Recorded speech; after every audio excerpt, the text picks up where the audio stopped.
not widely known megaliths of prehistoric age. I decided today to just give you a sketch of what we know about when they were manufactured and a short introduction to their archaeological context, and then focus on what happens in their long life, social life, from the age of their manufacture to modern times. So actually it will be an analysis of their reception history, with a little bit of a semiotic approach, in the sense that I will foreground how different modifications, translation, movements, resemantization were applied to these monumental art objects in the course of millennia, and how these interplays with greater historical trends. First of all, though, I'd like, let me go on, yes, to stress that what I'm telling you is the results of 10 years work now, a work that began in 2012, if I'm correct, a coordinated project between the Freie Universität, where I was at the beginning located, the Armenian Academy of Sciences, and Foscari University. So it's a three heads project that's long term now. And everything that I'm exposing to you is basically the results of this cooperation.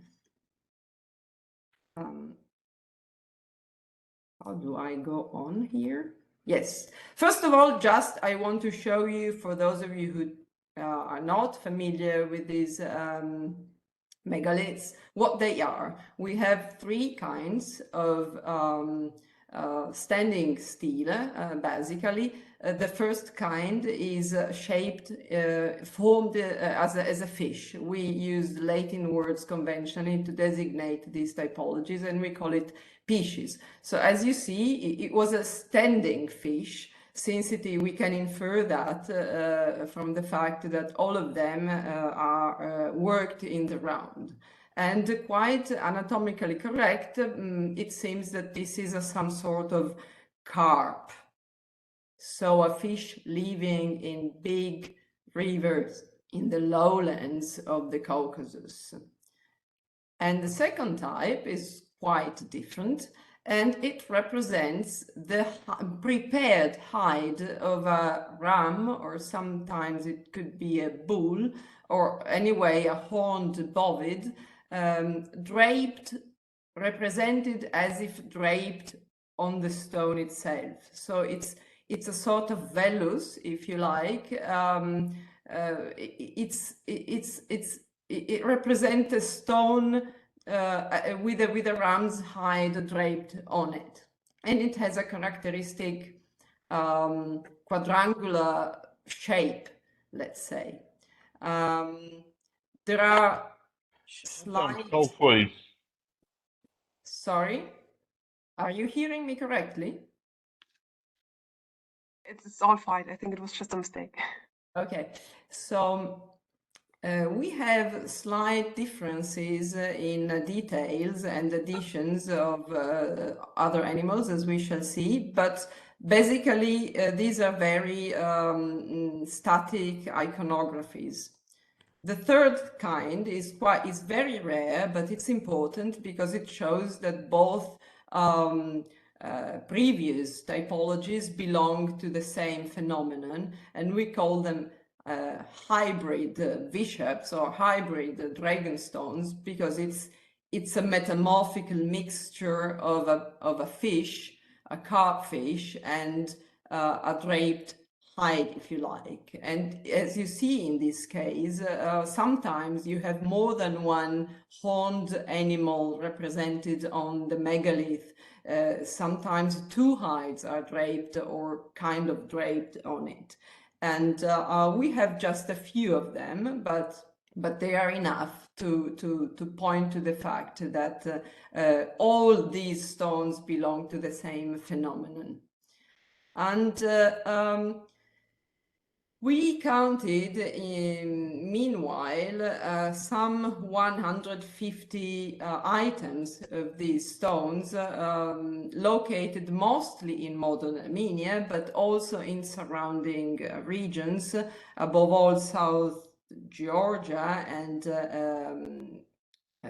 the eastern Turkey.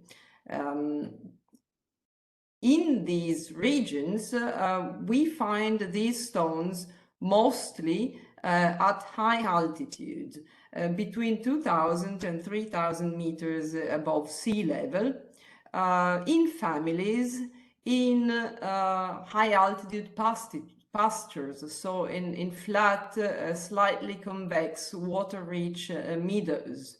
As the one you see here, this is a reconstruction of a situation in the Gerama Mountains in Armenia. Most of these stones are found collapsed on the ground, as you see here at the site of Karmirsar, which has 12 of them in these conditions, and it's also the site where Paavo Larsen and myself decided to start excavating and exploring the Vishaps in their archaeological context. Now, of course, when we started, nothing was known about these stones. For example, it was absolutely unknown how they should date. Most of you have seen among the participants persons that have a deep knowledge of iconography of the Near East, and as you will imagine, we don't have anything that can help us date these very unique artifacts.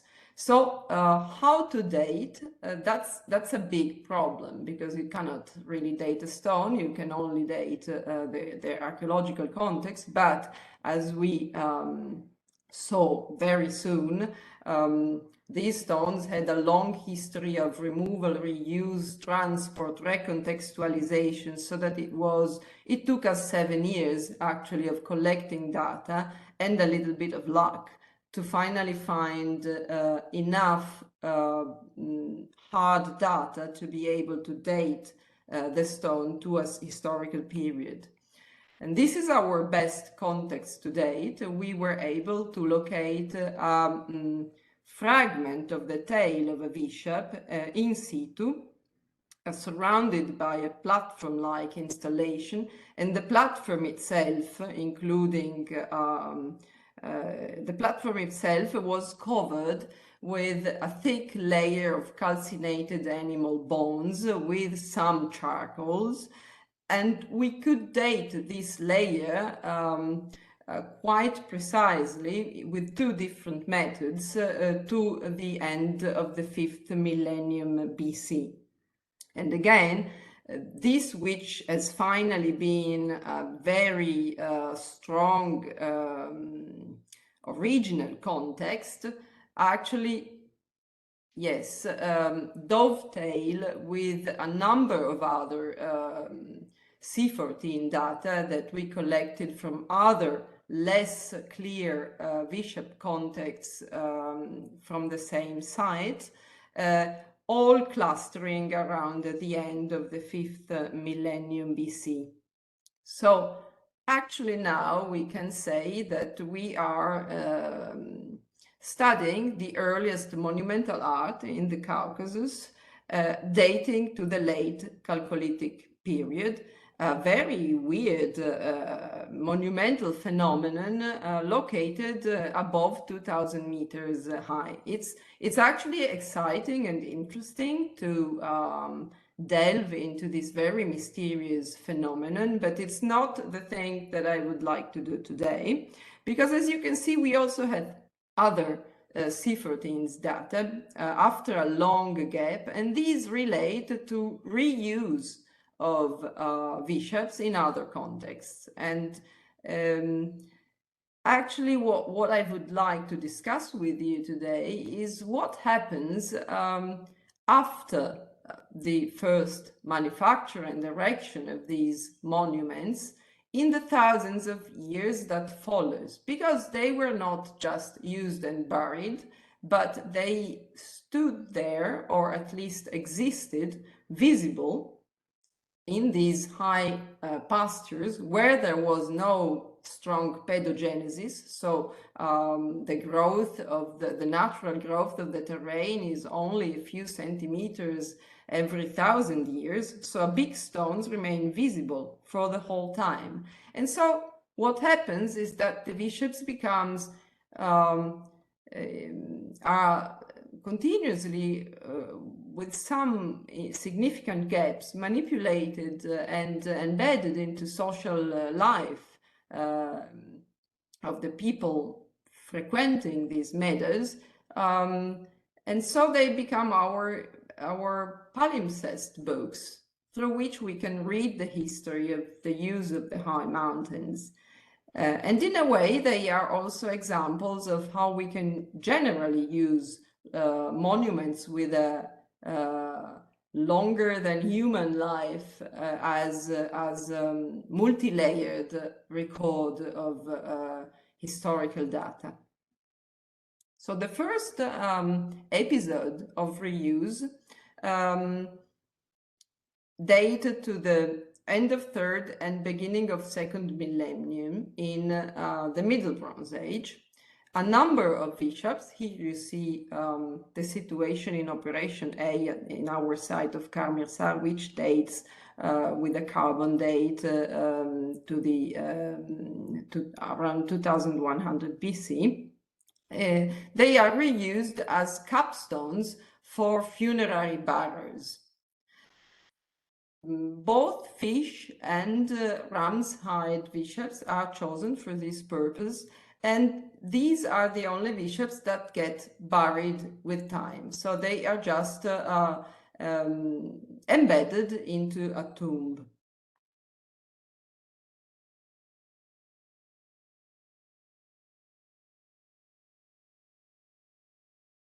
Then something else happens after this episode.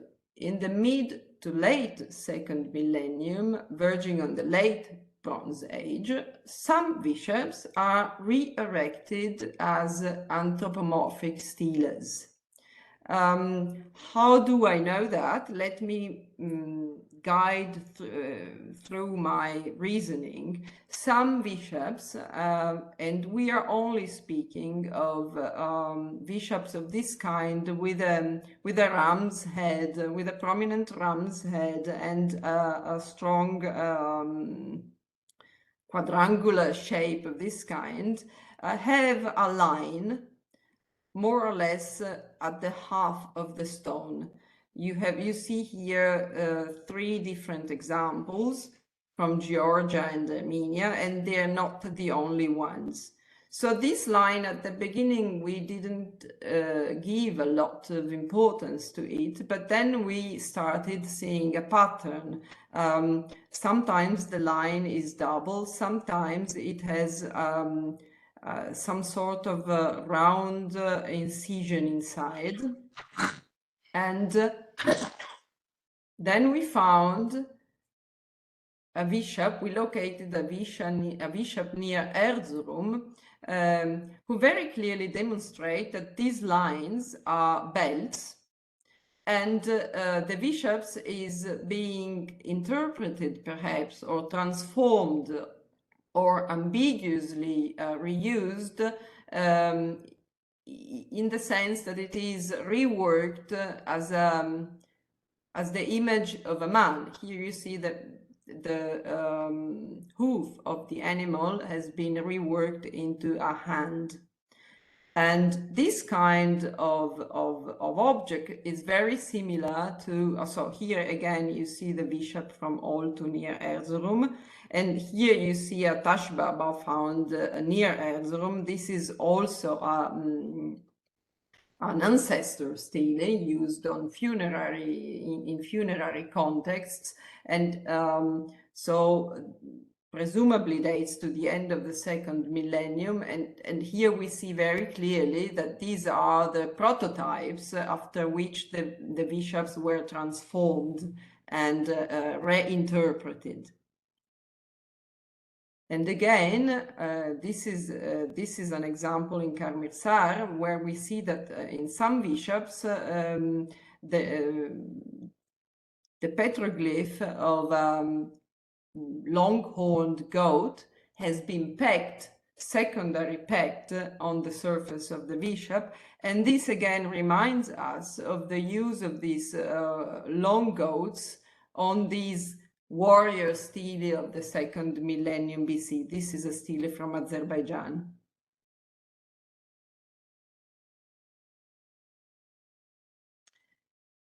Now here you see a map of known anthropomorphic steles from the 2nd and some perhaps early millennium BC in the South Caucasus.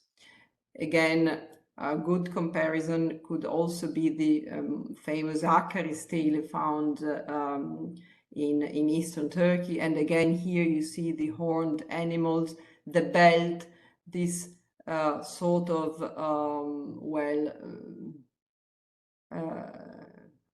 I missed the word in English, how do you say that? Sort of tanga, if you like, of this warrior. And in yellow, you see Vishaps reworked into something similar. So evidently, we have a situation where Vishaps are reused as this kind of warrior stele. And again, how do we know when this rework happens? Again, we have a good archaeological context that tells us that this is Operation C at Karmirsar. In this operation, we found quadrangular peat dating to around 4000 BC, which we interpret as the original foundation peat for the Vishap. And then we found the Vishap in collapsed situation near another round peat dating,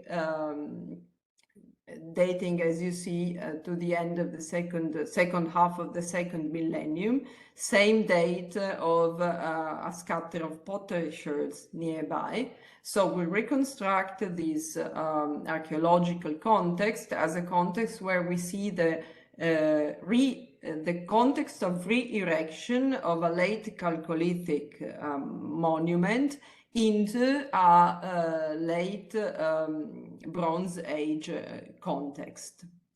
And this Vishap is this one, sorry, I forgot perhaps to put the image, is this one that you see here with the only addition, in fact, of this belt. And the belt is cutting another ram's hide in stylized form, which is thus transformed perhaps into some sort of weapon, reinterpreted as some sort of weapon, in the same way as this horned animal may be reinterpreted as a warrior. Now, something that strikes me as interesting is the fact that evidently this is an animal and not a human being, although it is an animal with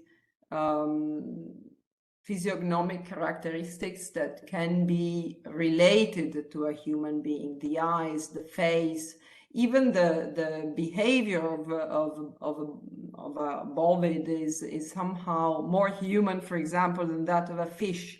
So in fact, we have no reused fish in this sense. So I think that this ambiguity was appreciated. It's not that they just misunderstood or wanted to erase the original iconography, but it was an appreciation of the antiquity and perhaps ambiguity of this image, and reinterpretation, or if you want, hyper or overinterpretation of the original image, in the sense of underlining its anthropomorphic aspect. And again, just to give you that as food for thought, I think that even in the Chalcolithic times, the choice of imagery was somehow ambiguous. For example, this prepared hide of a ram evidently connects with a sacrifice, with death, with a dead animal, but the result is a hybrid artifact with a powerful life effect, with a totemic life effect, perhaps a shamanic life effect, if you like. Again, now I am a little bit going out of my topic. I'll return to the reuse. Let me go on. Too much. So, and then after these bishops were selectively re-erected as warrior stele, they were thus violently destroyed. Only those who were reinterpreted as warriors. Here you see two dated contexts from our site at Karbirsar, Operation J and Operation I. Operation J, by the way, is then the one which is giving us the original date of the erection of the bishop, because here you see the tail of the bishop still in situ. But anyway, here you see the violent destruction of these objects, dated by pottery and carbon dating to the early Iron Age. And there is a difference, there is a selective kind of destruction. Sometimes destruction is only focused on the head of the stela. Sometimes it's it aims at destroying the entire image, but leaving the stone in its entirety intact. And in other cases, there is a real attempt, which must have been quite violently and willingly pursued, to demolish the whole artifact. It's not easy, actually. It's many tons of basalt, and so it must be done with a specific purposefulness, I would say. And the last datable event of this kind dates to the first half of the 8th century, when the Urartian king Argishti I ventures towards Lake Sevan, conquers the lands around Lake Sevan, and erects a number of cuneiform inscriptions to memorialize these events. One of them, only one, has been inscribed on a mutilated Vishap at the site of Garni, which is also perhaps, according to the new reading of Mirio Salvini, mentioned in the inscription itself. Anyway, it seems that the inscriptions is badly, it's written in a very bad paleographic style, to be honest, but nonetheless it respects the surface of the Vishap after the mutilation. So of course we don't know exactly what happened here, but certainly the inscriptions was incised after the stone was mutilated, and it's only half a bishop anyway. So it seems probable that this bishop in Garni was still somehow venerated as an important stone, and during the aggressive campaign of Argishti I was ritually destroyed, as many others of these stones were, not only by the Urartians, but presumably this was some sort of standard reaction to violent negotiations in the regions. And then, fortunately for us, because it's easy to date, a cuneiform inscriptions was applied. And this is the last we know of such events. After that, it follows a long gap of nothingness, basically, almost 2000 years, where we have no kind of information whatsoever, but above all, no traces of any kind of cultural or social significance of these stones in historic times in Armenia or elsewhere.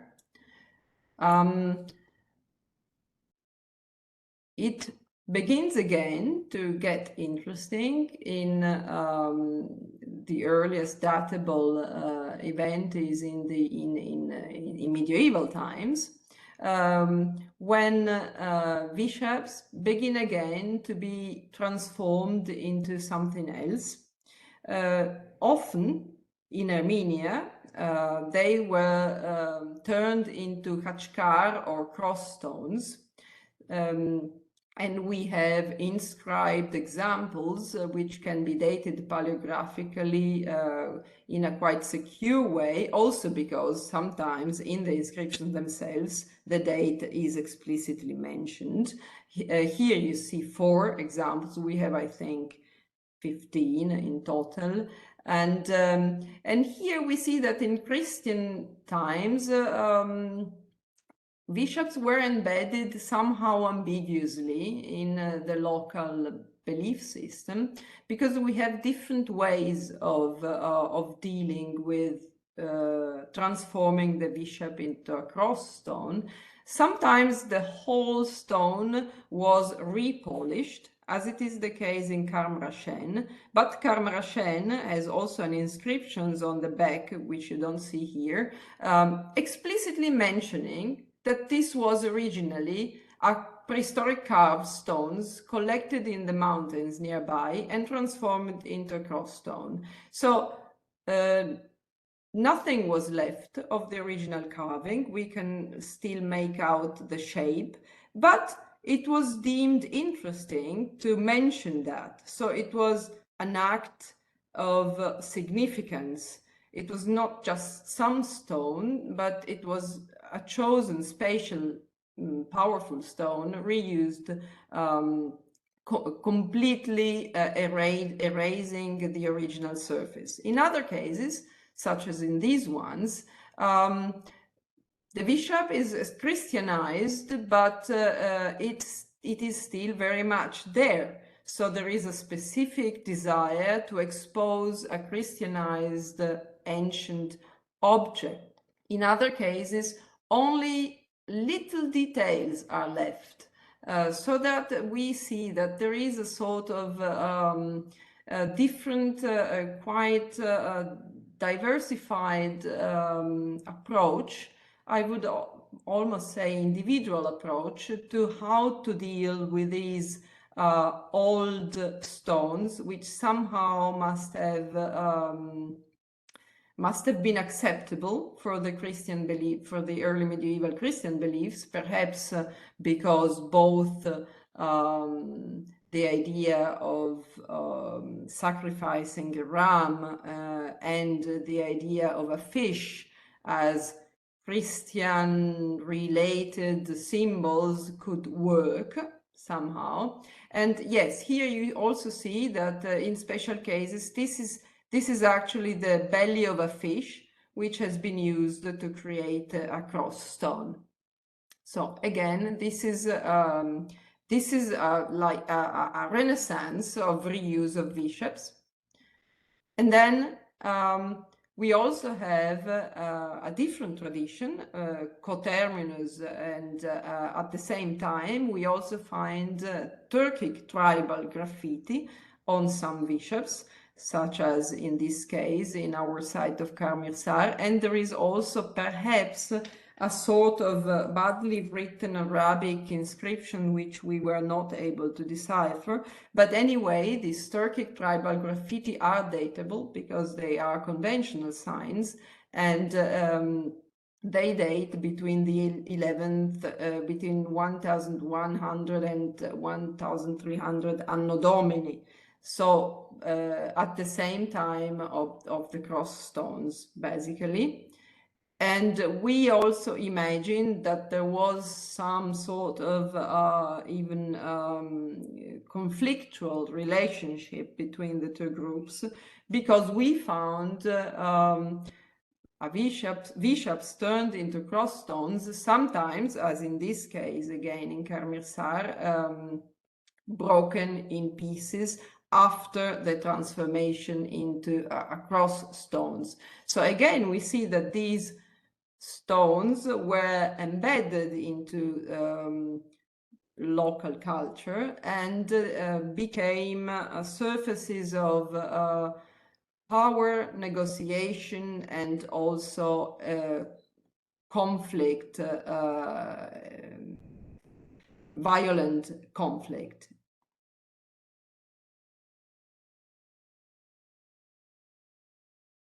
Around 1500 Anno Domini, towards modernity, we have found not one, but 3 or 4 traces of searching pits, and also a strange collection of obsidian, pointing to the fact that these stones were beginning to be perceived as curious antiques rather than religious symbols. And so they attracted the usual traces of looting or small-time looting, I would say. There was nothing underneath. They were all in collapsed positions, so the looting was immediately abandoned. But we could date it, excavate and date it, together also with several other traces of presence of modern times pastoralists in these high-altitude meadows. And also we noticed that a great number of Vishaps, both fish and ram's hide Vishap, are studied with cup marks. And these cup marks are difficult to date, of course, but in one case we could observe that they stopped where the modern grass surface had grown on the stone. So, for example, you see here, the modern grass surface was more or less here, and the cup marks were evidently created in a moment when the grass surface was as it is today. So we could say that they are modern or sub-modern, if you like, always above modern or sub-modern surface. What are these cup marks? We don't know. There are several stories told to us by people living up there, but we don't know if they may apply to these cup marks. But perhaps we were told that people would scratch or use parts of, try to collect stone sand in order to mix with bread and eat as a magical potion, basically to enhance luck. Also, we were told that they were used to deposit little offerings like some sweet inside these holes, always in order to conjure luck or something like that. So that's interesting for us, because it means that in modern times the images on the Vishaps have elicit no interest whatsoever, but the stones themselves are singled out as powerful from a folklore point of view, and are somehow embedded into what we identify as syncretic folk beliefs, which are neither Christians nor Muslim nor Yazidi, but a little bit shared by all people present in these high altitude pastures. And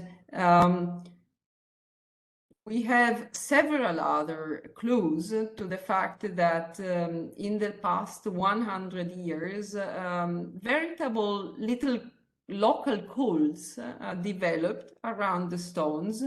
The best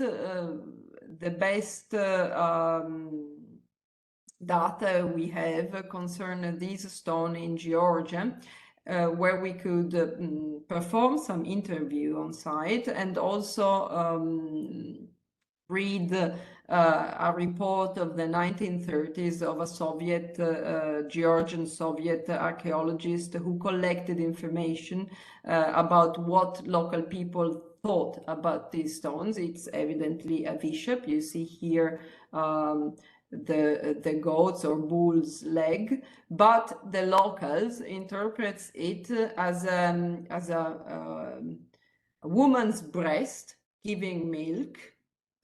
And therefore, they have organized here a little altar and a little cult of women asking for milk when they expect babies and they have babies. And also, this Vishap was interpreted as the image of an upside-down Jesus with open arms. And both interpretations coexisted and were found to make perfect sense. And also the idea was that these stones would somehow magically move, although we have precise record of its whereabouts, which we did not move for the last 200 years at least. And but this is very interesting to us because it's even if by close watching, it must be quite obvious that this cannot be a woman's breast. This is the interpretation that everybody in this village understands as true, and they are not interested in other interpretations. And lastly, I think, although I could go on with some other kinds of side interpretation, but I want to focus on the last episode, if you like, of the social life of Vishaps, is their re-erection as menhir, upside down, in the lowlands. So this is what happens in Armenia, is that in Soviet Armenia, people began digging canalizations in the high mountains in order to convoy rainwater and to lower laying fields. And in the framework of this work, which was done with heavy machinery, work parties came up in the mountains and finally tended to organize feasts, collective feasts, where they would show off their ability to move big stones, taking the Vishaps, which were identified as very ancient and interesting somehow, and with the help of heavy machinery, bringing them downhill, down the mountain, and re-erecting them either as funerary monuments or as war memorials, or this is a private funerary monument of someone dead in the course of one of those innumerable wars that Armenia have been involved into. And this is a war memorial, again, in a village in Armenia at the feet of the Aragats. And in both cases, the imagery has been unrecognized, and even, I mean, the will of creating a monument which had to have the feel of a prehistoric menhir was stronger than an attentive analysis of the stone. And so it was chosen to erect the stones upside down, not because they wanted to obliterate the head of the monument, but because they wanted to have a pyramidal shape. So we were told. And this is, I think, perhaps the last episode still going on these days of embedding these monuments into a social fabric, a specific social fabric. And now, of course, since we began we began excavating and also promoting our excavations in Armenia. Armenia is a small land, and people are very attached to their prehistoric heritage and very attentive towards what we are doing. So the spell has been a bit broken because we are explaining, or we are speaking about what we are doing in terms that are kind of dispelling previous beliefs about these monuments, although we have no real interest in improving previous traditions wrong or something like that. But nonetheless, just simply our excavations, our surveys, our publications, journalists, TV coming and interviewing us are just bringing again the Vishaps in the realm of science, and people are starting to perceive them as archaeological artifacts belonging to the Chalcolithic periods, and so on and so forth. So perhaps we'd put a stop to this long social history of the Bishop. And so I come to my conclusions. Actually quite simple. We have seen there were different meaning-making strategies around the big stone. For us, the challenge is to kind of recognize at the same time that there is a multilinear history. Not all bishops follow the same history. And there are individual biographies of these stones, but also in somehow these meaning-making strategies, by addition, by subtraction, by translation of the bishops, create palimpsest that fits, or that will fit once we understand it better and better, into greater historical trends. And so, for example, we can already say that the hybrid stones, either because they're very few or because they are difficult to interpret, are not reused in any way. We never observed that. Most reused stones are vellus Vishaps. We believe because they have a more immediate appeal to the viewer, and we see that also there are large gaps in the reuse history. The first important gap here, it is not in a correct. The thickness of the line does not reflect the long period we are speaking of. In the early Bronze Age, nothing happens. And there is also a long gap from Hellenistic to early medieval times. We think that these gaps in the use of bishops are actually gaps in the habits of vertical pastoralism. So we believe that in these periods we don't have traces on bishops because there were no people up there. The vertical pastoralism appears to have begun earlier than we usually thought, already in the Chalcolithic periods, but then to have been abandoned, only to rise again in the Middle Bronze Age with pastoral chiefdoms, which started to create large necropolises of barrows, also in the high altitudes. And in that case, they reused some bishops as capstones. And then, with the rise of territorial polities first, and then imperialistic powers after that, the bishops were sucked into the well-known fate that was deemed, was written for statues, basically. And then there is a complete drop in anything, because we think that mountains were not used, perhaps for climate reasons. We are studying that. And in late medieval and modern times, they were embedded in local folklore, reworked into crossstones.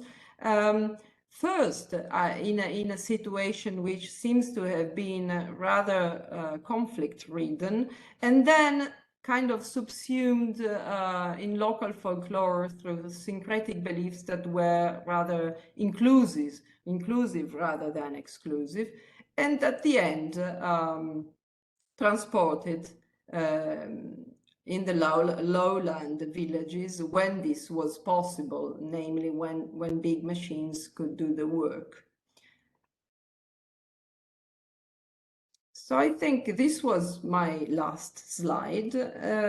For those of you who are more interested into the technical archaeological aspects of our excavations in Karmirsar, I would like to point your attention to a conference that Pavel will soon held online, and you will find the link in if you Google the Caucasus Through Time Network. Now the link doesn't exist, but it will be given, it will be shared around in the days before November 28, and there is this Twitter account or Facebook page of this Caucasus Through Time Network where a series of conferences on Caucasus are arranged, and one on November 28 will be about serving and excavating the Armenian Vishaps, and will focus on their original contexts and meanings. So thank you very much for following, and I'm very happy if you have some questions.